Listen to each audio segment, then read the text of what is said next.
Ring is supposed to call back. 3 weeks ago tonight, I sat, Mr. Howard is sitting right now, and little did I expect that about 3 minutes after I sat down in that chair, I would leave here as the Democratic nominee for state senate. Yay!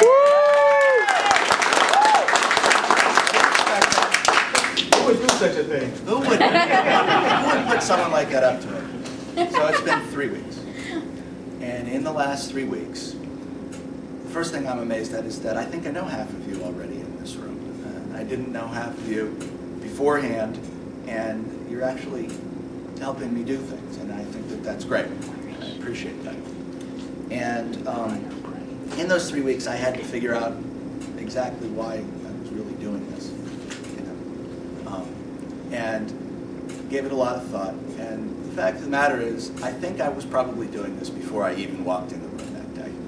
I don't think I can express to you exactly why, but it has been my impression in the last couple of years that there's a lot that's changing around us, and I don't know that we can really put a finger on what is changing in the community. And you can throw a whole bunch of anecdotes of what is changing. Gigantic houses are being built in Greenwich, but that's not really the case because there always have been gigantic houses being built in Greenwich. There's nothing new there. The highways are jam-packed. The trains are running off the rails, and I use all of those every single day, and they've been changing for the last number of years, but that may not really be what the issue is. And as I went through it all, I think I got an idea of what it is. And the idea is that, in essence, the community is changing. And I don't know if this is the community that we were all, that brought us all here. I know I was born here, so I didn't have much of an option, but I did have an option to come back a number of years ago with my family. And I see that there's a lot of a value that's really missing from what we were not that long ago. And again, I'm not going to say that change is a bad thing. Change is a wonderful thing. Change is really good. Change has brought us a lot of great things in this town. But it's also brought us a lot of That's the first comment. That's the first comment on my speech. Okay, tell Farricker not to use the word Okay, I promise I won't use that. So things have very much been changing. And what crystallized it for me was reading this Vanity Fair article that came out last week. I don't know if any of you have taken a look at it.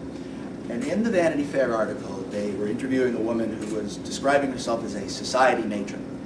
And she said, "Greenwich is too expensive. My kids have to move to Darien."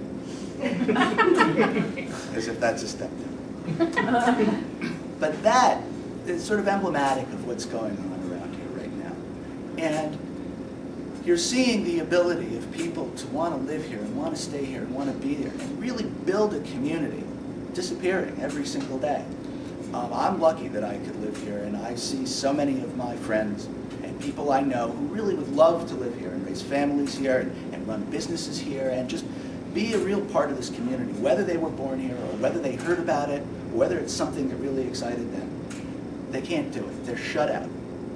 And the response from our elected officials, in the case of my opponent, for example, my opponent voted against the estate tax, the budget. And the reason he voted against the budget was a very simple reason, and the budget did not include an elimination of the estate tax. And his response to that was, well, Connecticut can't drive out good people because they'll leave the state because they have estates over $2 million. And last year, I believe the number were 200 estates, that people who were afraid that could have been driven out of the state. Well, I'm sorry, but there are far more than 200 people who had to move to Florida or North Carolina or some other place where they were really welcome, where the elected officials valued them and wanted them to be part of the community.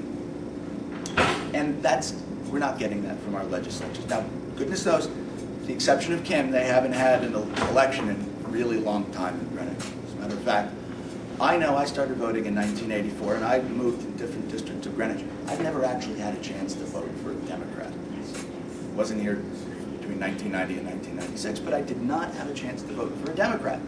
So my opponent, Ed's opponent, they've never run a race. And when they don't run a race, They don't need to talk to us about the things that are important to us. Someone the other day told me that Senator Nickerson is not a politician, he's a senator. And he has the ability to be senatorial. Now, someone then did say, well, perhaps that means he's Roman? Wear a toga? I don't know. I don't know the man personally, I've only met him once. But they're not reacting to the things that are really important to us, in my view. And when they want to change when they want to change the trains and then the problems that we have with Metro North, the first reaction is not, well, let's make it so people can get to work. Let's make it so that we can close the congestion that we have in our highways. No, it's let's pass a bond issue that will work on our part in 2010. Now, I understand that politics is the art of the possible and all that, but as residents of this area, we've been conditioned to really not ask a lot from Hartford. And our legislators have helped us by really not asking for a lot from Hartford. So we're not asking for a lot. There's a few things that we need. There's a few things that we need to do, and I don't believe that our legislators are really working for us to make sure that we're represented. I would really like to win this race. I really think that I have a lot to offer. I think that Senator Nickerson, everyone says he's a great guy, and I'm sure he's a great guy. But that doesn't change the essence of what we're missing. And I really hope that I get the chance to go through these items and talk some more about the affordable housing problems and talk some more about the perilous state of health care in the state. And hopefully something will happen.